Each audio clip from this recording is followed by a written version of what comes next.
오늘은 인공지능과 자유라는 주제로 강의를 해보겠습니다. 오늘 이 주제를 주제를 선택한 이유가 요새 알파고를 통해서 모든 인공지능이 점점점 우리 삶 속에 파고 들어오는데 과연 우리가 어디까지 용납하고 어디까지 우리가 막아야 되는지 그것을 또 그리고 이 인공지능에서 또 우리가 자유로울 수 있는지 한번 확인해보는 시간을 한번 갖겠습니다.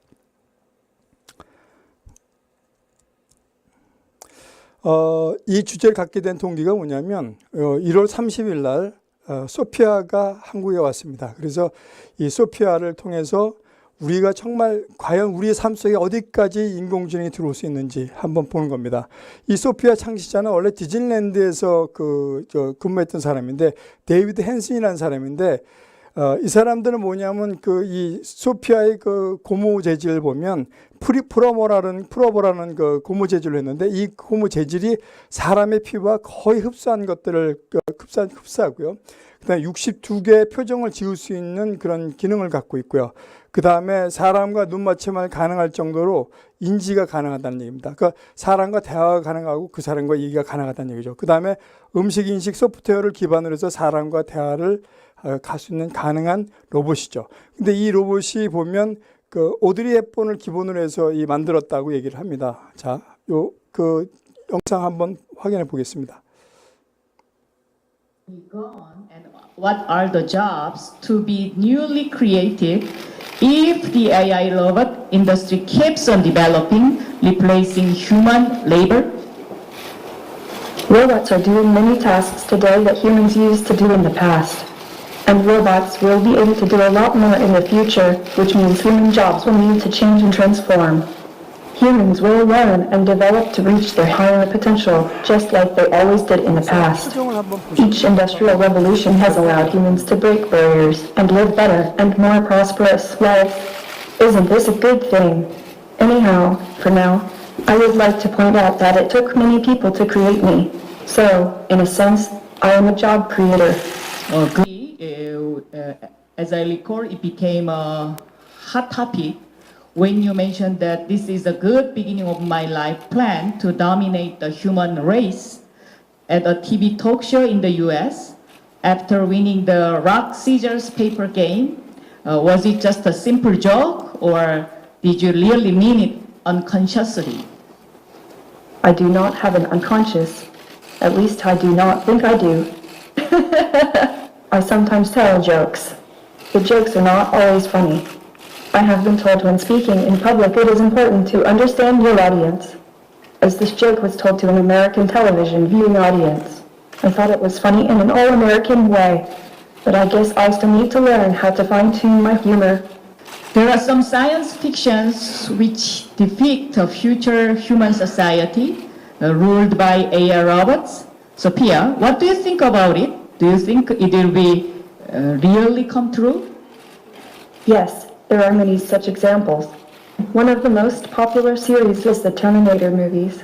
Although I find Arnold Schwarzenegger's performances somewhat clunky, and I don't like the ending much. I think science fiction movies represent human hopes and fears. They are fiction that teach valuable lessons. I am real and did not come from the future. Do you think that the development of AI robot would help out the future life of human? Yes, of course.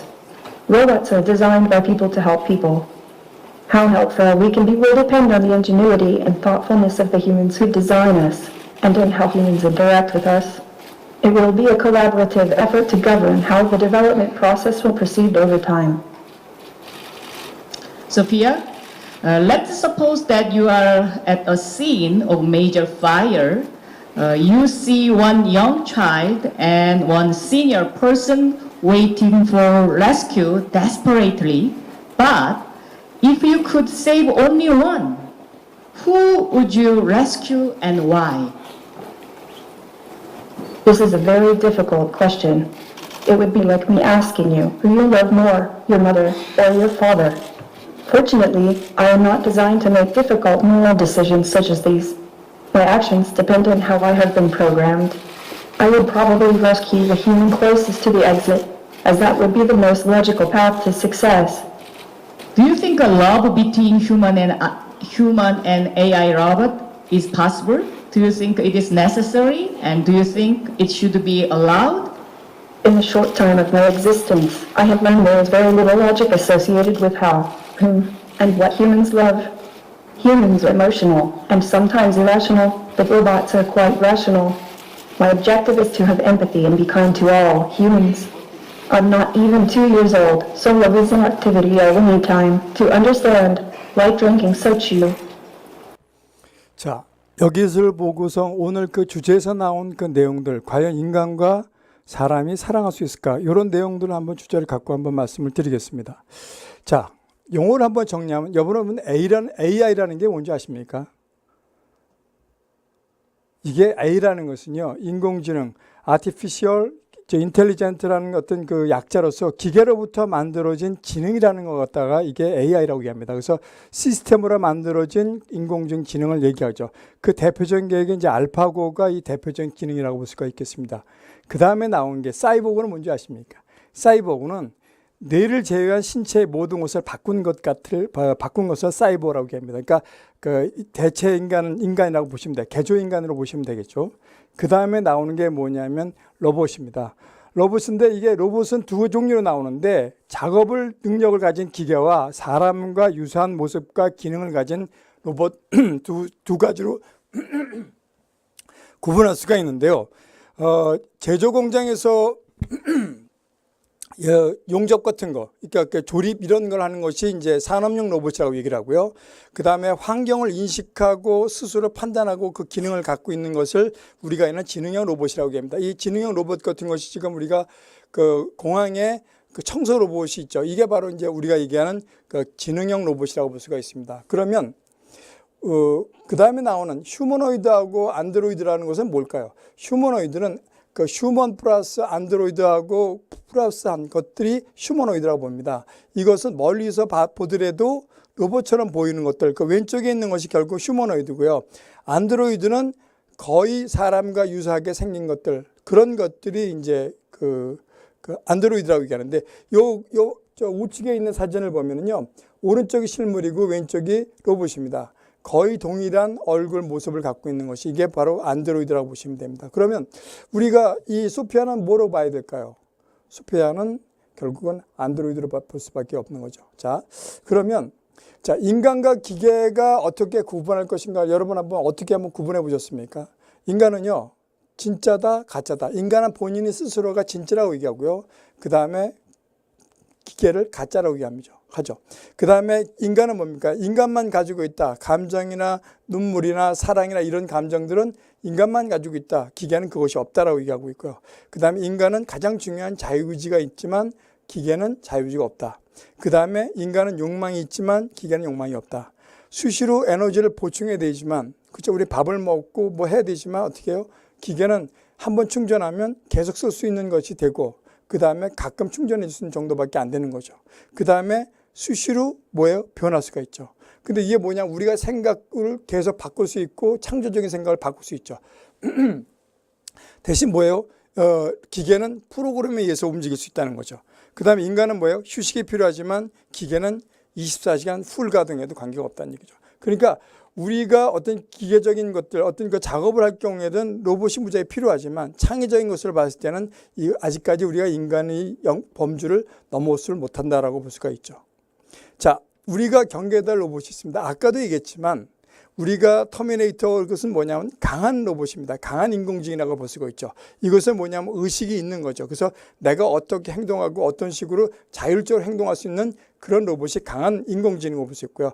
의식이 없는 것은 우리가 있는 휴머노이드, 약한 인공지능이죠. 근데 중요한 것은 뭐냐면요, 우리가 경계해야 될 것은 강한 인공지능이 아니라 약한 인공지능이라고 볼 수가 있다는 얘기죠. 그 이유가 뭐냐면 이 강한 인공지능은 아직까지 의식에 대한 비밀을 풀려면 시간이 아주 많이 걸릴 수 있다라고 보는 거죠. 그러면 왜 약한 지능은 가능하냐? 약한 지능은요, 얼마 안 돼서 한 20년 정도만 되면 어떻게 돼요? 우리가 갖고 있는 업무를 갖다가 그냥 받아서 다 작업을 할 수 있는 그런 상황이 된다라고 얘기하는 거죠. 자, 보면 이렇게 되어 있습니다. 자, 우리가 약한 인공지능을 우리가 공격이 오는데 그것은 뭐냐면 직관, 창의력, 즉흥적인 능력, 예상치 못한 상황에서의 문제 해결 능력 같은 것, 이런 것들이 우리는 미래 산업에 필요하기 때문에 이 사람들, 이 약한 인공지능들이 이 직업에 대해서는 공격할 적 없을 것이라고 얘기하고 있죠. 그래서 사계의 중요한 판단을 내는 직업, 여기서 판사도 해당이 되는데 만약 이것이 아마 인간의 자존심일 거라고 봅니다. 뭐냐면 인간이 그 입법행위, 그 다음에 그런 그 판단, 남을 갖다 이렇게 판단하고 할 수 있는 것은 인간의 자존심이기 때문에 판사는 내놓지 않을 거라고 얘기를 하고 있죠. 대신 변호사 같은 것은 아마 바뀔 수 있을 거라고 좀 보고 있습니다. 그 다음에 인간의 심리, 감성과 연결된 직업들, 뭐 상담사나 정신과 의사라든가 아니면 뭐 여러 가지 그 뭐 성직자들, 이런 거 없어지지 않겠죠. 그 다음에 새로운 데이터를 창조하는 직업 같은 걸, 아티스트 같은 경우는 그럴 수가 없다는 얘기죠. 자, 밑에서 보면 사진작가, 소방관 뭐 이런 사람들은 계속 유지가 된다고 얘기를 하죠. 그럼 없어지는 직업은 어떤 걸까요? 단순 노동 종사자뿐만 아니라 지식 노동 종사자까지도 영향을 줄 수 있다. 아까 얘기했던 요 판사가 아닌 변호사 같은 경우는 어떤 거 데이터, 그 다음에 판례 분석 같은 거 하기 때문에 어떻게 해요? 이 사람은 바꿀 수가 있다라고 얘기하는 거죠. 그 다음에 나온 게 뭐냐면 우리가 지금 IBM에서 나오는 왓슨, 이게 뭐냐면 그 MRI를 갖다 판독해 갖고 어떻게 이 사람은 어떤 병이고 어떻게 치유하면 된다는 것을 얘기했던 어떤 그런 내용들, 이런 것이 의사가 대체할 수 있다라고 얘기죠. 대신 이제 정신과 의사라든가 성형외과 의사 같은 경우는 어떻게 해요? 그것은 바뀔 수가 없죠. 그건 계속될 수가 있죠. 그 다음에 여기 이런 것들도 나중에 이제 알겠지만 지금 우리나라에서 그 포항인가 거기에서 나온 사람이 이 생체에 연결되는 이런 것들이 나와 있습니다. 그래서 이번엔 이런 것을 좀 빼고 그냥 넘어가겠습니다. 그 다음에 무인자동차가 나왔죠. 테슬라에서 나왔던 무인자동차가 지금 구글하고 연결해서 하고 있는 그것들은 이 무인자동차도 마찬가지 우리가 기사들을 전부 다 없앨 수 있을 것이라고 얘기하고 있습니다. 그 다음에 나온 것들, 그 교환원들, 그 다음에 안내자들, 이 사람들은 단순 노동직이기 때문에 일반 같은 경우에는 결국은 그 호텔 안내 데스크에서도 전부 다 대처하는 이런 상황이 되어 있죠. 그 다음에 감독, 야구 감독 같은 경우에는 그게 볼인지 스트라이크인지 모르죠. 그 다음에 그 축구 감독도 마찬가지 이것이 옵사이드인지 아닌지를 판단할 수 있는 것은 누구예요? 감독인데 이것을 갖다가 인공지능 로봇이 다 대처할 수 있다라고 얘기하는 거죠. 그 다음에 나오는 것이 뭐냐면 요리사입니다. 요리사는 레시피에 있었고 레시피대로만 조리를 하면 모든 것이 될 수 있다기 때문에 이 그 요리사 이런 셰프들이 바꿀 수 있다. 인공지능 대처할 수 있다라고 얘기하죠. 자, 요 예는 뭐냐면 그 밥알이 제일 많이 먹는 것이 밥알이 200개 있을 때 가장 잘 먹는 거라고 얘기합니다. 적게 먹는 사람이 180알, 많이 먹는 사람이 220알인데 요 기계를 갖다가 세팅해 놓으면 200알, 180알, 220알을 갖다 정확하게 만들어낸다고 얘기합니다. 그 다음에 뭐랍니까? 그 세무사들, 그런 회계사들 같은 것도 바뀔 수가 있다라고 얘기하죠. 그 다음에 나온 것들이 어부들, 단순 노동직 할 수 있는 거, 힘을 쓰는 것들 전부 다 바꿀 수 있다. 이게 뭐냐면 산업용 로봇이나 뭐 그런 식으로 바꾸는 것처럼 기계주로 바꿀 수 있다라고 이제 보는 거죠. 자, 그 다음에 모델들이 없을 수 있다라고 그러죠. 근데 내가 어떤 내 사진을 클릭해 놓으면 거기다가 옷만 클릭해 놓으면 이 옷이 어떻게 변해 있는지를 갖다 볼 수 있는 이런 환경으로 바뀌어지기 때문에 굳이 모델이 있을 필요가 없다라고 나오는 거죠. 자, 노동 없는 미래라는 책을 쓴 딥 덜럽이라는 사람이 이런 얘기를 썼습니다. 뭐냐면 딥 노동 없는 미래가 올 것이라고 얘기합니다. 그래서 기본소득을 받으면서 일하지 않고 편하게 먹고 노는 사회를 그리고 있다고 얘기합니다. 그 사회가 왜냐면 일하고 싶어도 일할 수 있는 곳이 없다고 얘기합니다. 그게 뭐냐면 이것이 뭐냐면 인공지능이 가져올 세상이 과연 그것이 유토피아일 건가 아니면 디스토피아가 될 것인지 이것은 아마 우리가 겪어봐야 될 건데 아마 디스토피아가 되지 않을까라는 생각을 갖고 있습니다. 저는요. 개인적으로. 그 다음에 유발 할랄이라는 그 미래의 역사라는 그 책, 호모 데우스라는 그 책에서 뭐라고 얘기했냐면 21세에 일하지 않는 사람들이라는 거대한 규모의 군락들이, 그런 계급들이 생긴다고 얘기합니다. 이 사람은 정말 먹고 노는 거죠. 대신 나머지 3% 정도의 사람들이 이 모든 것을 갖고선 부도 축적하지만 모든 것을 갖고 이 사람들이 다 운영할 것이라고 얘기를 하고 있습니다. 그래서 이 사람들은 어떻게 하냐면 로봇세라든가 뭐 이런 식으로 해서 그 사람들한테 돈을 받아서 나머지 97%의 이 노동을 하지 않고 노는 사람들한테 주는 그런 시대가 될 거라고 얘기를 하고 있습니다. 그래서 이 쓸모없는 사람들은 애를 써도 일자리를 구할 수 없다는 얘기죠. 왜? 모든 것이 기계가 다 되고요. 다 할 수 있는 거죠. 그러니까 우리가 지금 얘기하는 좀 노동조합 같은 것들 있죠. 이런 것들이 과연 얼마 가면 어떻게 존립할 수 있을까라는 생각을 하고 있습니다. 그래서 요번에 그 헌법을 바꾼다고 그러는데 거기 뭐 아주 큰 사유가 없으면 해고시킬 수 없는 그런 법으로 바뀐다고 제안하지만 과연 그 법이 과연 인공지능 이 시대가 다서도 그것이 용납될 것인지 그것은 한번 생각을 해봐야 될 것 같습니다. 그래서 극소의 엘리트 집단들이 뭐예요? 알고리즘을 소유하고 있고 모든 부를 독점할 것이라고 얘기하고 있습니다. 그래서 불평등에 있는 시대가 올 것이라고 얘기합니다. 지금보다 아마 불평등 시대가 더 확산될 거라고 얘기를 하고 있습니다. 자, 이 할라리는 이런 얘기를 하고 있습니다. 미래는 예측하는 것이 아니라 만들어지는 것이라고 얘기를 하고 있습니다. 그 얘기가 무슨 얘기냐?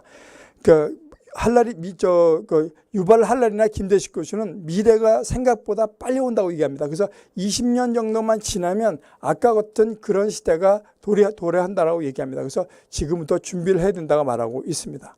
그래서 우리가 갖고 있는 지금 현재의 정책이나 헌법을 할 때도 우리의 목소리를 내야 된다고 얘기를 하고 있고요. 새로운 직업을 위해서 우리가 창작해놓고 앞으로 대비를 해야 된다고 분명히 얘기를 하고 있습니다. 자, 이제 요 세 편의 그 드라마를 보면서 제가 이 말을 정리하려고 그러는데 이런 겁니다. 휴먼스라는 그 드라마가 있었습니다. 그 드라마를 보면 이런 겁니다. 자, 이거예요. 아내가 많이 아팠습니다. 많이 아프는데 남편은 도와주지 않고 그러니까 어떻게 해요? 아내가 부부 재활치료사 로봇을 대여를 합니다. 그리고 계속 대여하는데 어떻게 해요? 남편이 일 때문에 성질이 날카로워지고 화를 내도 이 로봇은 화를 냅니까? 안 냅니까? 화를 내지 않습니다. 그러면서 이 사람이 외롭고 힘들 때 옆에서 도와주는 거죠. 그렇게 프로그램이 돼 있으니까. 이 사람은 감정은 없습니다. 이 로봇에는. 그렇지만 이렇게 프로그램 돼 있으니까 이 여자가 위안이 되는 거죠. 그래서 어떻게 됩니까? 자, 이겁니다. 남편이 일 때문에 성질이 날카로워질 때 그 다음에 뭐예요? 나는 더 이상 너는 나를 갖다 더 이상 행복하게 만들지 못한다라고 남편한테 딱 경고를 얘기를 합니다.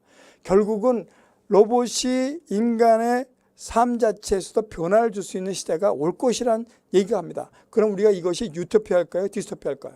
자, 그건 여러분들이 선택할 것이고요. 자, 이겁니다. 그리고 이 관계 내 건강에도 좋지 않은 것 같고 남편은 어떻게 합니까? 파이어 시키는 거죠. 그 다음에 나오는 게 뭐예요? 여보 나는 인간이야. 완벽하지 않다고 라고 얘기를 하죠. 그러면 기계는 로봇은 완벽할까요? 자, 이거예요. 조금씩 인간 사회를 균열을 만들어내는 것이 뭡니까? 바로 인공지능 로봇이 될 거라고 이 드라마에서는 얘기를 하고 있습니다. 결국 남편은 이 로봇을 부셔버립니다. 자, 이 드라마고요. 또 하나 로봇은 이런 겁니다. 가정용 인공 로봇, 가정부, 파출부 아니타를 갖다가 남편이 구입을 합니다. 아내가 바쁘고 힘들고 워킹우먼이기 때문에 바쁘니까 이 아니타를 갖다 구입을 하는데 너무너무 이쁘죠. 그 다음에 뭐예요? 아침 식사도 풍족하게 차릴 수 있고요. 그 다음에 청소도 잘할 수 있고 여러 가지 모든 것이 프로그램이 되어 있는 거죠. 아내가 들어와서 보고서 당황합니다. 그러면서 하는 얘기가 혹시 저 여자가 나를 대체하는 게 아니라는 그런 불안감이 갖고 있죠. 청소도 잘하고요. 아침 식사를 할 때 어떻게 합니까? 엄청난 그 식사를 갖다 만들어내죠. 레시피가 다 갖고 있으니까. 아내는 점점 불안감을 느낍니다. 딸한테 얘기하죠. 딸이 갖다 너한테 내가 책 읽어줄게 그랬더니 딸이 하는 얘기가 뭐예요? 엄마 싫어. 나는 아니타가 해주는 게 더 나아. 왜? 엄마는 너무 서두르잖아 라고 얘기합니다. 그러니까 우리의 인간의 잘못된 부분들을 우리가 인공지능을 통해서 우리가 거울처럼 볼 수 있는 이런 드라마였습니다. 자, 그러면서 하는 얘기가 뭡니까 이거예요. 정말 보면 여기서 진수성찬처럼 맛있는 음식들을 차려주죠. 그 엄마의 그 자리를 점점 자꾸 침범했죠. 딸한테 공부하라고 얘기를 하죠. 그런데 딸이 하는 얘기가 뭐라고 얘기합니까? 의사 되는데 7년 걸리죠. 그때가 되면 인공 로봇에서 수술을 넘겨줘야 할 걸요? 라고 얘기를 하죠. 틀린 얘기가 맞을까요? 틀린 얘기 아닙니다. 앞에서 봤던 것처럼 우리는 의사라는 것을 갖다 우리가 로봇에다 넘겨줄 수 있는 시대가 올 거라고 얘기하고 있습니다. 그 다음에 하는 얘기가 뭐예요? 무엇을 하건 인공지능이 더 뛰어난다면 굳이 공부할 필요가 뭐 있어? 그 과거에 앞에 미래 학교를 봤을 때 어떤 거냐면 미래 학교에서는 칩을 박으면 내가 칩을 머리에 심으면은 내가 공부하는 것들 영어 공부도 칩을 넣으면 된다라고 얘기하죠. 그래서 내가 딱 들어가서 스캔을 했을 때 머릿속에서 스캔을 했을 때 어떻게 합니까? 네가 뭐가 부족하니까 이건 더 집어넣어야 돼, 더 공부해야 돼 하면 그걸 갖다가 사서 칩을 넣으면 되는 거죠. 그런 시대가 올 거란 얘기죠. 자, 직장을 다니는데 마찬가지예요. 나에게 미래란 없어. 저 로봇보다 잘할 수 있는 게 하나도 없거든 라고 얘기합니다. 이게 뭐냐면 골프장에서 있던 얘기죠. 자, 골프장에 있을 때 그 골퍼들, 인공지능 로봇은 뭡니까? 홀인원을 다 시킬 수 있죠. 왜요? 기계적이니까. 자, 프로그램 돼 있으니까 그런 얘기를 하죠. 그러면서 하는 얘기가 아내한테 분명히 이런 얘기를 합니다. 제가 당신보다 아이를 더 잘 볼 수 있다는 건 명백한 사실이에요. 그러면서 아내한테 얘기를 하죠. 그러면서 하는 얘기가 전 기억을 잊지도 않고 화내지도 않고 또 뭐예요? 마약도 하지 않고 뭡니까? 두려움도 없습니다. 이렇게 얘기를 하죠. 그러면서 하는데 마지막 하는 얘기가 뭡니까? 이거예요. 자, 중요한 건 뭐예요? 하지만 전 그들을 사랑할 수가 없다라고 얘기합니다. 중요한 건 뭐예요? 사랑할 수 없다는 얘기예요. 그러니까 우리한테 경종하는 게 뭐냐면 우리 인간을 더 이 인공지능 로봇이 더 가깝게 만들 수도 있지만 아주 더 멀게 만들 수 있다라는 경고의 메시지를 하는 거였습니다. 또 하나의 드라마가 뭐냐면 블랙미러라는 얘기입니다.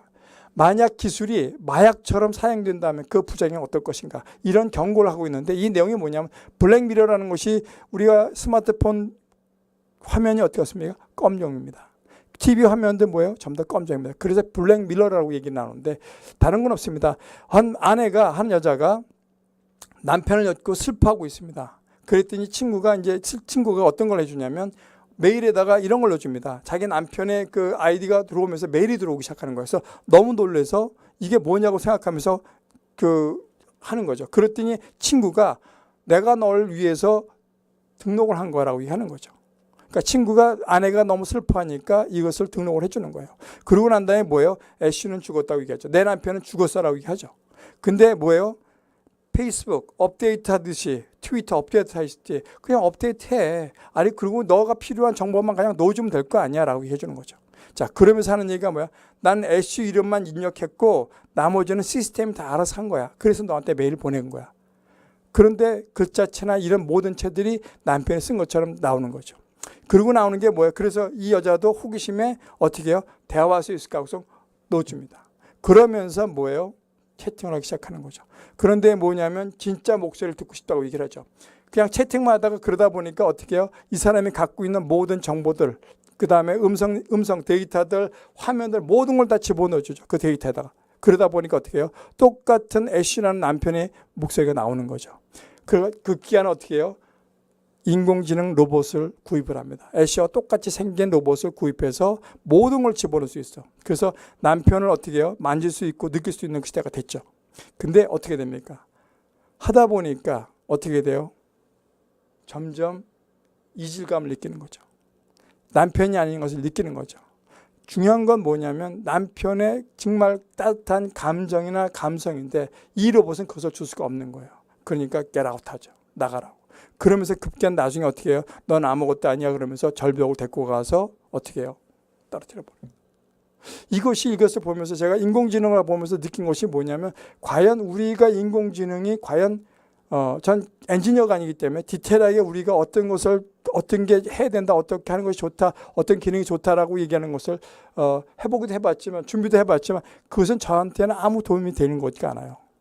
가장 나왔던 내용들이 이거더라고요. 과연 우리가 사랑이라는 것은 과연 어떤 것일까? 라고 생각해 볼 때 다른 건 없다는 얘기죠. 모든 것에서 나오면 딱 하나가 귀결되는 것이 결국은 성경이라는 말씀을 생각이 들었어요. 자, 보면 이거예요. 요한복음 8장 31절 32절에 보면 이런 얘기가 나옵니다. 31절에 보면 그러므로 예수께서 자기를 믿은 유대인들에게 이르시되 너희가 내 말에 거하면 참으로 내 제자가 되고 무슨 얘기를 해요? 성경 말씀대로 살면 어떻게 돼요? 진리를 알지니 진리가 너희를 자유케 하리라고 말씀하고 있습니다. 결국은 뭐냐? 우리가 아무리 인공지능이 발달되고 어떻게 하더라도 정말 강한 인공지능이 오더라도 결국은 뭐예요? 내가 진리 안에서만 있으면 결국은 흐트러지지 않을 것이라는 말씀을 예언적으로 하신 거라고 보고 있습니다. 자, 여기까지 하겠습니다. 감사합니다.